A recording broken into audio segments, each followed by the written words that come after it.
नमस्कार मिथिला, अपने लोकनि देख रहल छी समधिया मिथिला के यूट्यूब चैनल। हम सब अखन प्रधानमंत्री के कार्यक्रम स्थल दिस जा रहल छी।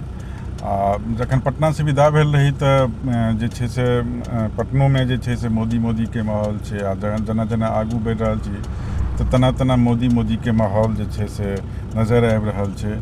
24 अप्रैल के जे छै से प्रधानमंत्री नरेंद्र मोदी के आगमन मिथिला के धरती पर भऽ रहल छनि। मधुबनी जिला के लोहना उत्तरी पंचायत में आबि रहल छथि।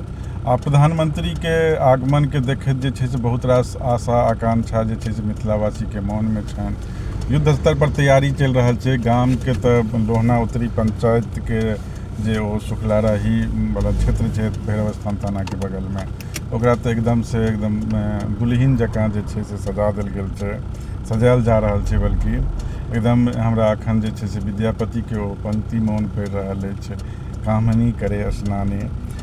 तऽ से जे छै से एकदम जे छै से एकटा नव दुल्हिन जकाँ जे छै से ओकरा सजायल जा रहल छै।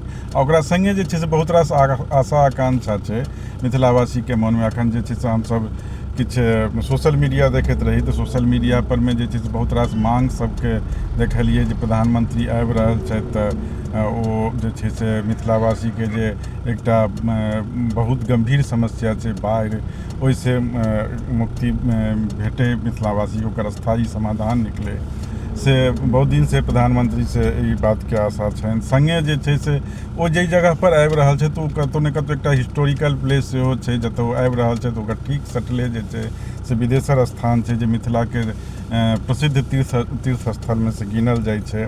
बौद्धकालीन इतिहास से ओकरा जोड़ल जाइ छै। ओहिठाम जे छै से बहुत रास ओहिठाम से बौद्ध मूर्ति जे सब भेटैत रहलैए। बहुत रास मूर्ति सब गायब भऽ गेलैए, चोरी भऽ गेल छै। ओकर जाहिठाम कार्यक्रम स्थल छनि प्रधानमंत्री के, ओकर ठीक बगल में जलपाडी छै जे लोहना उत्तरी पंचायत के एकटा हिस्टोरिकल प्लेस मानल जाइ छै।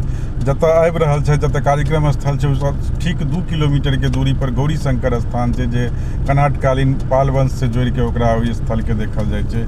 तऽ एहि सबके लऽ कऽ सेहो ओहि क्षेत्रके लोकक मोनमे ई आशा छनि जे कतहु ने कतहु जे छै से प्रधानमंत्रीके आगमनसँ जे ईसब क्षेत्रके सेहो विकास हेतै।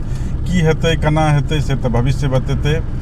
जे प्रधानमंत्रीके आगमन जे छै से चुनावी समयमे भऽ रहल छै, की एहिसँ ठोस परिणाम निकलतै कि ई एकटा सिर्फ चुनावी झुनझुना बनि कऽ रहि जेतै से तऽ समय बताएत।